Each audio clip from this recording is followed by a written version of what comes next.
प्रिय व्यूअर्स, ये Sanskriti IAS YouTube channel का PT think and solve program है। इस प्रोग्राम के अंतर्गत प्रत्येक दिन यूपीएससी और स्टेट पीसीएस से संबंधित 5 प्रश्न व्याख्या सहित उत्तर के साथ आपको दिए जाएंगे और हमें आशा है आगे भी ये प्रोग्राम आपकी परीक्षा में मददगार साबित होगा। आर्कटिक परिषद के संदर्भ में निम्नलिखित कथनों पर विचार कीजिए। पहला, यह आर्कटिक क्षेत्र में सतत विकास एवं पर्यावरण संरक्षण के लिए सहयोग व समन्वय को बढ़ावा देने के लिए एक उच्च स्तरीय अंतरशासकीय फोरम है। दूसरा, इसकी स्थापना वर्ष 1996 में ओटावा घोषणा के तहत हुई थी। उपरोक्त में से कौन से कथन सही है? ए केवल 1, बी केवल 2, सी 1 और 2 दोनों, डी ना तो 1 ना ही 2।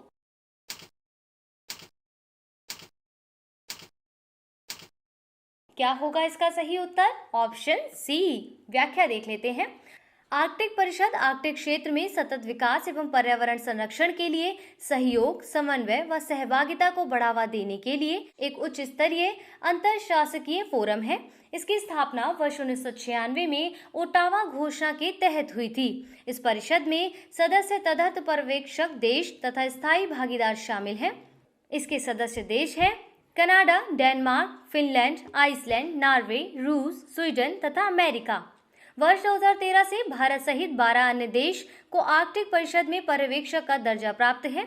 आर्कटिक परिषद के अंग के रूप में भारत एक सुरक्षित तथा स्थिर आर्कटिक क्षेत्र की दिशा में प्रभावी सहकारी साझेदारी को बढ़ावा देने के लिए अंतर्राष्ट्रीय विचार विमर्श में योगदान देता है। पेरिस में स्वालबार्ड संधि पर हस्ताक्षर के साथ आर्कटिक के साथ भारत का जुड़ाव वर्ष 1920 से है। जुलाई 2008 के बाद से भारत के पास आर्कटिक में नॉर्वे के स्वालबार्ड क्षेत्र के न्यालेसुंड में हिमाद्री नामक एक स्थायी अनुसंधान स्टेशन है। हाल ही में भारत ने आर्कटिक क्षेत्र में अनुसंधान एवं सहयोग पर विचार विमर्श के लिए तीसरे आर्कटिक विज्ञान मंत्री स्तरीय वैश्विक मंच की बैठक में भागीदारी की है। इस प्रकार दोनों कथन सही है, अतः विकल्प सी इसका सही उत्तर है। देखते हैं दूसरे प्रश्न को। सामाजिक स्टॉक एक्सचेंज के संदर्भ में निम्नलिखित कथनों पर विचार कीजिए। पहला, इसमें सामाजिक उद्यमों तथा स्वैच्छिक संगठनों को सूचीबद्ध किया जाएगा। दूसरा, इसके अंतर्गत सामाजिक संगठन इक्विटी, बॉन्ड, म्यूचुअल फंड के तहत यूनिट जारी करके कोष जुटा सकेंगे।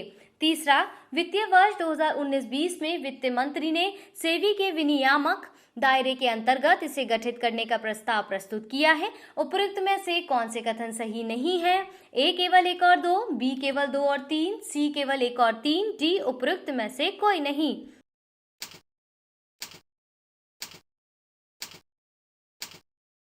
क्या होगा इसका सही उत्तर? Option D. देख लेते हैं जल्दी से इसकी व्याख्या क्या है। भारत में सामाजिक स्टॉक एक्सचेंज एक नवीन अवधारणा है। इस एक्सचेंज में सामाजिक उद्यमों और स्वैच्छिक संगठनों को सूचीबद्ध किया जाएगा। यह एक्सचेंज निवेशकों को सामाजिक उद्यमों में शेयर खरीदने की अनुमति प्रदान करेगा।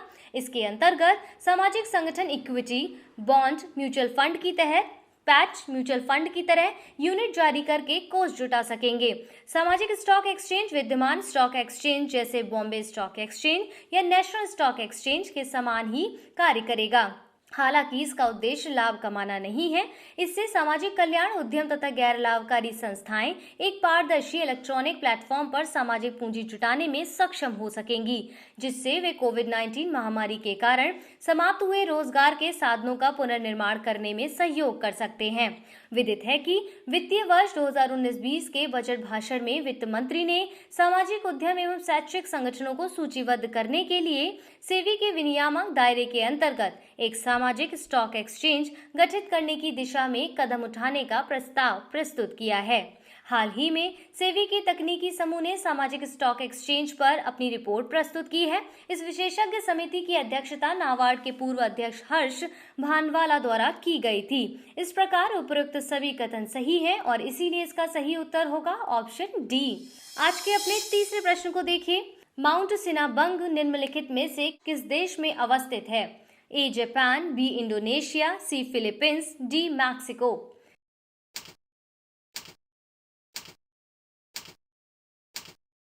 ऑप्शन सी इसका सही उत्तर है। व्याख्या देख लेते हैं। सिनाबंग एक सक्रिय ज्वालामुखी है जो इंडोनेशिया के उत्तरी सुमात्रा प्रांत के कारो जिले में स्थित है। इसकी ऊंचाई 2475 मीटर है। विदित है कि सक्रिय ज्वालामुखी लंबा एवं शंक्वाकार है जो कठोर लावा एवं ट्रेफा की परतों से मिलकर बना होता है। Indonesia Pacific ring of fire क्षेत्र में स्थित है, जिस कारण इस क्षेत्र में भूकंपीय एवं ज्वालामुखीय घटनाएं अधिक देखी जाती हैं। हाल ही में इंडोनेशिया के सक्रिय ज्वालामुखी माउंट सिनाबंग में विस्फोट हुआ है। यह ज्वालामुखी वर्ष 2010 में तब सक्रिय हुआ था जब लगभग 400 वर्षों की निष्क्रियता के बाद इसमें पहली बार विस्फोट हुआ था और इसीलिए इसका सही उत्तर क्या था? Option B. देखते हैं आज के अपने अगले प्रश्न को। गोपाल कृष्ण गोखले के संदर्भ में निम्नलिखित कथनों पर विचार कीजिए। पहला, इन्होंने वर्ष 1905 में भारतीय राष्ट्रीय कांग्रेस के बनारस अधिवेशन की अध्यक्षता की। दूसरा, वर्ष 1909 के पार्लियामेंटो सुधारों को तैयार करने में इनकी महत्वपूर्ण भूमिका थी। तीसरा, इनके द्वारा सार्वजनिक सभा पत्रिका शुरू की गई थी। उपरोक्त में से कौन से कथन सही है? ए केवल 1, बी केवल 1 और 2, सी केवल 1 और 3, डी 2 और 3।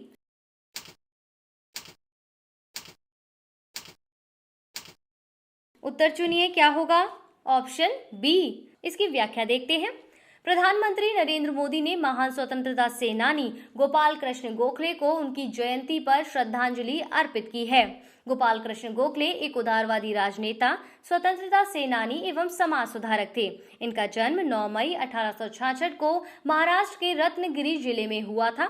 गोखले वर्ष 1989 में भारतीय राष्ट्रीय कांग्रेस के सदस्य बने और एक प्रमुख समाज सुधारक महादेव गोविंद रानाडे के प्रभाव में आए। इन्होंने वर्ष 1905 में भारतीय राष्ट्रीय कांग्रेस के बनारस अधिवेशन की अध्यक्षता की। वर्ष 1899 से 1902 के दौरान गोखले बॉम्बे विधान परिषद के सदस्य रहे और वर्ष 1902 से 1915 तक इंपीरियल लेजिस्लेटिव काउंसिल में कार्य किया। वर्ष 1909 के पार्लियामेंटो सुधारों को तैयार करने में इनकी महत्वपूर्ण भूमिका थी। गोखले महात्मा गांधी के राजनीतिक गुरु थे।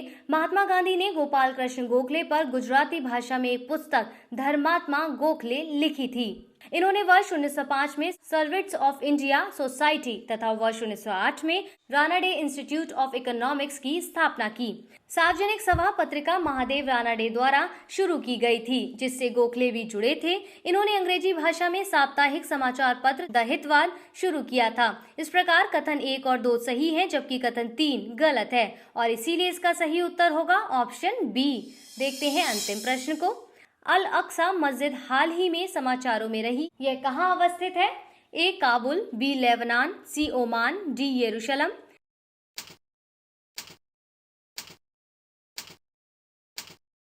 इसका सही उत्तर है ऑप्शन डी।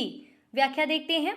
हाल ही में यरूशलेम की अल अक्सा मस्जिद के बाहर इजरायली पुलिस बल तथा फिलिस्तीनियों के बीच हिंसक झड़प हुई, जिसमें 300 से अधिक फिलिस्तीन घायल हो गए हैं। दरअसल इजराइल वर्ष 1967 के अरब इजरायली युद्ध में यरूशलेम के एक हिस्से पर नियंत्रण की वर्षगांठ मना रहा है। अतः रमजान के महीने में इजरायली पुलिस द्वारा ओल्ड सिटी वाले हिस्से में फिलिस्तीनियों के आवागमन को प्रतिबंधित करने के चलते फिलिस्तीनी इसका विरोध कर रहे थे। अल अक्सा मस्जिद इस्लाम का तीसरा सर्वाधिक पवित्र स्थल है। यहूदियों के लिए यह स्थल बाइबल युग के 2 मंदिरों की वजह से पवित्र है। रमजान के पवित्र महीने के दौरान यहाँ झड़प की कई घटनाएं देखी गई हैं और इसीलिए विकल्प डी इसका सही उत्तर है।